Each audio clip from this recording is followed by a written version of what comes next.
Hello.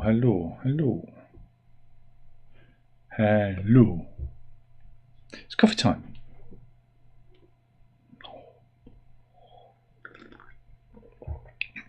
Our incredibly dull leader, Keir Starmer, made a kind of state of the nation address, I guess.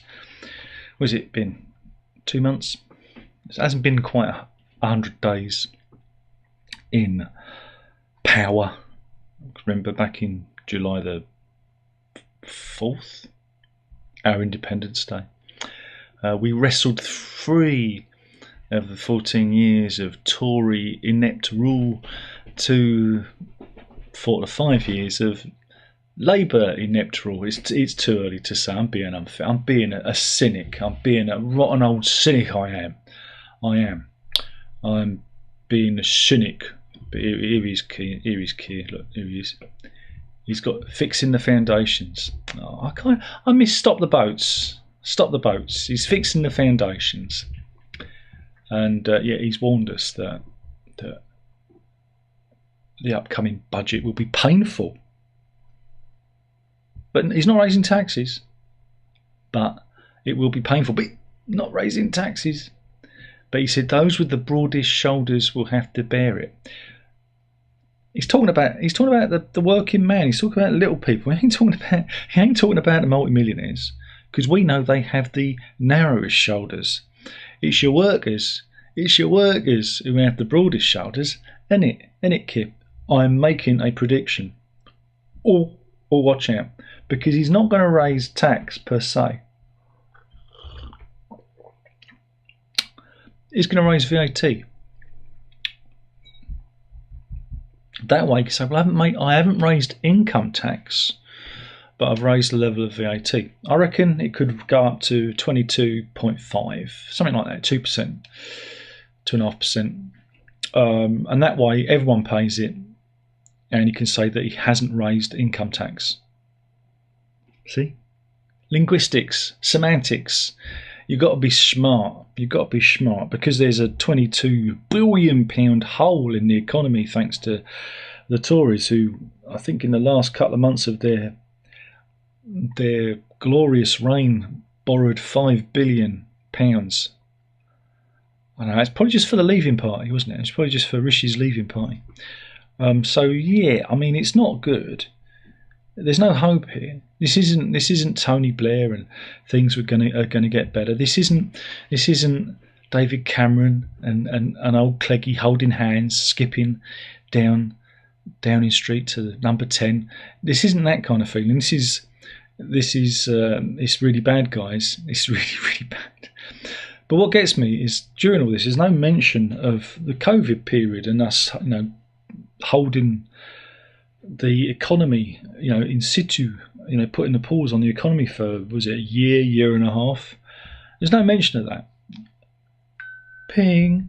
And that is, and I think that's really quite important, because I'm critical of the Conservatives. I'm going to be critical of these guys, but there are certain things that have happened that has caused us to be in this situation. It's not all Tory mismanagement. Yeah, there's a degree of that, but there's also a degree of this.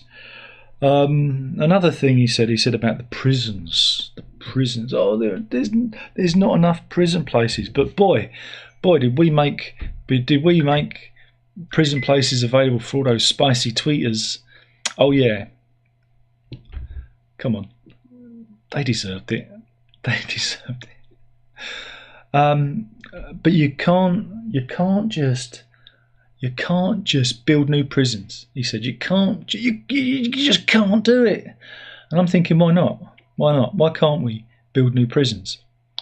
If there is that shortage, why don't we buy them? Well, again, you've got James Thompson, the founder of the Thompson key cutting empire.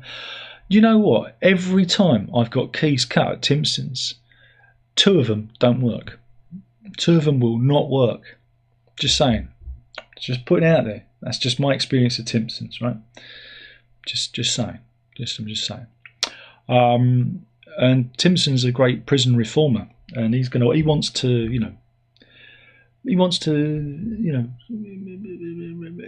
get the prisoners to be upstanding members of society.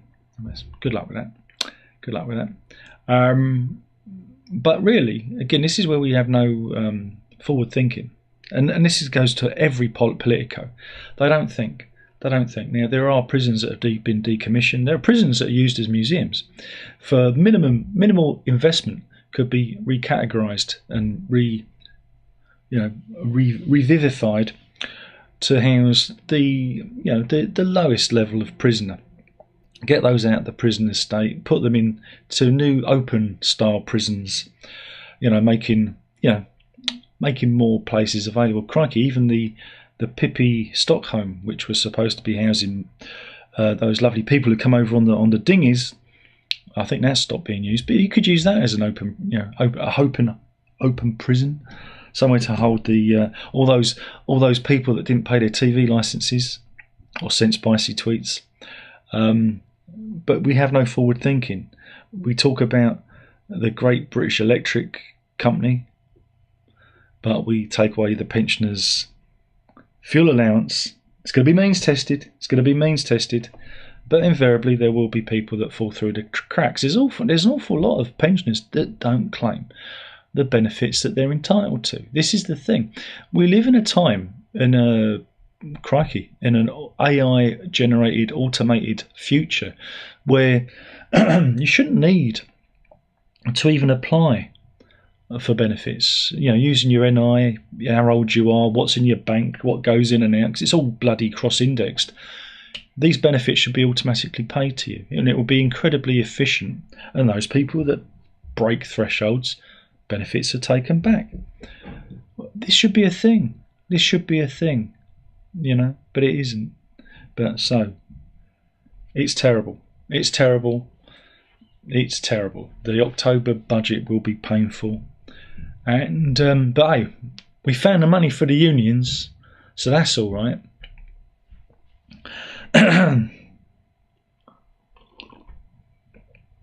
So yeah, don't get me started on unions. My experience of unions are, I was working for a company called IPC Media, used to King's Reach Tower on the South Bank, in Thames, on the River Thames, London. Big publishing company, and they announced they were letting go nearly 150 people. And the union people were gathered outside. I was going to ask the question. But somebody beat me to it. And because I was thinking of joining the chapter, because I thought, this could be important. This could be important. If I join, they might give me a little bit of job security. So we're having this kind of meeting outside the office, and somebody said, what can you do to save people's jobs here? And they said, nothing. There's nothing we can do. All we can do is talk to them. We can make no guarantees. At that point, my faith in the unions just completely evaporated, and I'm glad I didn't join, because not long after I was made redundant, knowing that there was nothing the union could do for me, because the unions only work in areas where they can actually affect the country, like transport, health. If you work for a magazine like I did, and you say, I'm not going to work, I'm not going to write any articles about computers this week, I'm not going to do any reviews of software, everyone would shrug and the world carries on. So unions only work if there's a viable response to your action. You've got to actually hold the testicles, as it were. It's me demonetised. So in the 21st century, unions are largely useless unless you can hurt the country, and that's dangerous. And so I'm very ambivalent against unions. This isn't the old days when we used to send children up chimneys and we needed unionisation for fairness. Nowadays, the unions only serve people who are already paid very, very, very, very, very, very well. They do not serve Ada, the cleaner, who's running 2 jobs, or Pavel, who's the lovely Polish man who's doing Uber deliveries to subsidise himself as well as his main job. This isn't the world we live in. The rail unions never come out in favour of the little man, of the people that need help. They just look after themselves and they look after their own members, when most of those trains could be run by bloody robots these days. And that's why I'm very sceptical of unions, because they only serve those with lots and lots of money. Yeah. Bob Crow, here's from the RMT. Lovely fella, loved the cut of his jib, lived in a council house, was on a 6-figure salary. He said, so what? So what, Bob? You could move your fat arse out of that house and give it to somebody that needs it. And that's what unions are like. They will find as much money as they can to make themselves very, very rich and fat. Yeah, that's it. Sorry, I'm just being cynical about it all. So we can find money for the unions, but we can't give old age pensioners the fuel allowance. See where we're going with this? It's the same chicanery that we saw with Tony Blair. I voted that fucker in, and he took away free university education for subsequent generations. He created a whole industry, and it still rankles me to this day. It's one of the reasons my daughter probably won't go to university, because she doesn't want to have that debt hanging over her.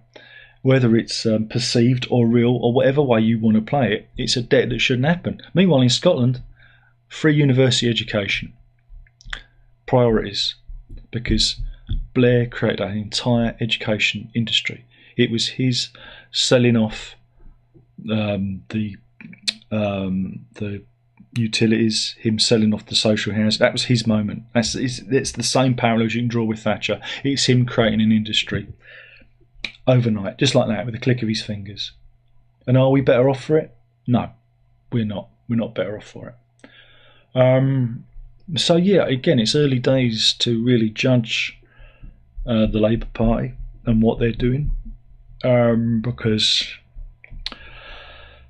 I don't know if I feel optimistic. I feel we're just going to get more of the same. The thing is, though, is if they don't deliver, they've got 4 to 5 years to deliver something. And if they don't deliver, the public has a very short memory. And so they're going to, go back to whoever, Tories. I doubt if it'll be, I hope it's not Reform, because they're a bunch of gibbering idiots, swivel-eyed loons, aren't they? And we don't need that politics or that rhetoric in this country at the moment. Again, Farage was great for Brexit and all that stuff, but not very good at anything else. Ask his constituents in Clacton. I think isn't he in America at the moment? When he should have been bedding down and finding out, what his constituents need. Again, Jaywick, one of the poorest areas in the country, is under his watch. There you go. Not that he gives a fuck. He don't. It's all image. And that's why every politico, you should view them with cynicism. People's Parliament, put the power back into the hands of the people. Get these clowns out, because everything you see around you, everything you see in this country is a decision. Every pothole you see in the road, right? Every cracked paving stone, every burst water main, every polluted river, everything that annoys and upsets you, someone's made that decision. It just didn't happen. Didn't get forgotten about. Oh, we forgot to do that. It's a decision, right? And you've got to ask yourself why those decisions have been made. And it comes down to everything. It's about money. It's about budgets, because people who make the decisions like the money more than getting that pothole fixed or the rivers dredged or whatever. Everything you see around you, somebody decided, made that decision, and they said no. And that's what you've got to question, and that's what you've got to raise. We start at the lower levels, like I say, getting the infrastructure fixed, and then it will trickle up. And it's got nothing to do with Conservative or Labour. They're all the same when it comes to what's going on in your local community. They're all the same. They do not give a fuck about you. They do not. They just care about preserving the status quo. Because if these politicos wanted to make your life better, they would. They could. They should. Look what Rishi Sunak did during the COVID thing. He threw money at that problem. He threw money at that problem because that was what needed to be done. And it's the same with everything you see that's going wrong in this country. You throw enough money at it, it will go away, and the investment will come back. It will come back to you, you know. No country ever went bankrupt or went under through fixing the roads, you know, or from building another prison or another hospital, you know, or making sure that, our dental care is upgraded. So yeah, I'm sceptical. I don't know if he's got enough time, if there's enough pavement, if there's enough runway for Keir Starmer's grand plan, whatever it is, because he doesn't actually tell you what his plan is. He just mentions things like Great British Energy. What is that? You know, these are almost like buzzwords. Again, it's very good politicking. And the only noticeable thing that they've done is the removal of the pensioners' fuel allowance, which is going to affect something like 10 million pensioners? And it's like, wow, okay. Now, if he'd said, right, if there was a logic behind this, again, you've always got to be very critical of this. If he said, well, because Great British Energy, we're going to ensure that the pensioners are first signed up, and Great British Energy will ensure them that they will have cheap winter fuel. We won't need the fuel allowance because that money will be used to subsidise Great British Energy, which the pensioners will be automatically entitled to. They will get the lower bills. In fact, they'll get no bills at all. You know, they won't have to worry ever again, because when you're over 60, 67 or whatever the age is for the fuel allowance, they won't need it because they will be cared for. I'd have understood it. That would have made sense to me. But, you know, you've always got to question all of this, where it's going and what's going to happen. And again, just because he's your team, again, I voted Labour in the election because I'm never going to vote Conservative. I'm not going to vote for any of the others. And I did it through gritted teeth. But even if it's your team, you've got to hold them to account. You've got to wave a stick at them and say no, because the Tories are in no condition to be the opposition at the moment, because they got such a drubbing in the election because of the way they conducted themselves. We're in danger here of this Labour Party, this massive majority, of just riding roughshod over everything and leading us down roads that we might not necessarily want to go down. And that's the danger of this system, is where is the opposition? What is going to happen? Parliament's back next week. It's going to be interesting to see what's going to happen. Again, remember, politics is show business for ugly people. We should learn to ignore it. I can't, because when you have Keir Starmer, you know, saying he's fixing the foundations but promising that the October budget will be painful, and you know, and defends the winter fuel cut and says the doctors and the rail drivers, they needed their money, when the rest of us can go to hell and suffer. You have to look on and wonder, is this another car crash slowly unfolding before us? So yeah, that's a little chit chat about Keir Starmer and his 80 or so days in power. Does it feel like there's a new government? That's the thing. It feels very much like the old government. It doesn't feel like there's any hope. It doesn't feel like there's a new chapter. You know, it's not like the moment when, like I say, Tony Blair got in, or even when David Cameron and old Cleggy got in. There was a feeling of a shift. It wasn't necessarily a good shift, but there was a feeling of something happening here. Do you feel like anything's happening? Leave your comments in the comments box below. Did you see that? Did you see that? I pretended I cared what you think. That's how you do engagement. Isn't it brilliant? So let's see if there's anybody in. Hetty's in. So good evening, good afternoon. Have a nice day. I won't. It'll be very much like every other day for me, unfortunately. Dr. Oz says, made it today. Sat in the garden. Lovely. Dr. Oz says, a comedian in Edinburgh said it best. Keir Starmer looks like an AI-generated substitute teacher. No, not really. No, he looks like... what does he look like? Well, I used to call him the National Theatre of Brent. That's a really obscure reference to a comedy duo from the 80s and early 90s. Look them up. National Theatre of Brent. And when you see... Again, if I search for the image, it's so obscure that you can't even find the image of them in National Theatre of Brent. And the guy... Patrick Barlow and Jim Broadbent used to be a part of that. But yeah, Patrick Barlow, if I can pull him up, has the Keir Starmers about him. Here's an old picture. Here we go. So I say National Theatre of Brent. There you go. Got a bit of the Keir Starmers there. So, but hey, we'll wait and see what happens. Things are only gonna get worse until they get better, or something like that. Runs in. This is high indeed. So anyway, that was me burbling on about how shit everything is, and how in October with the budget, this is where you start paying in sweat.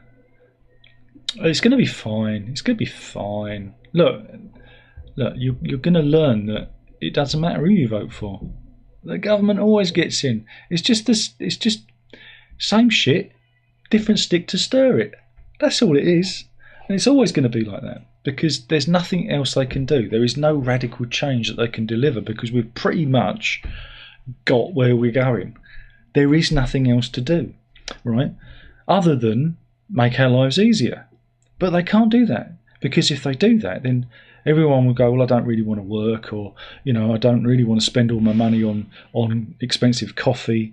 And, you know, we'll enter a period of incredible malaise. So they've got to keep you, they've got to keep beating you with the stick to keep you moving. They've got to keep you fearful and scared so that you run down the little labyrinthine corridors for that piece of cheese.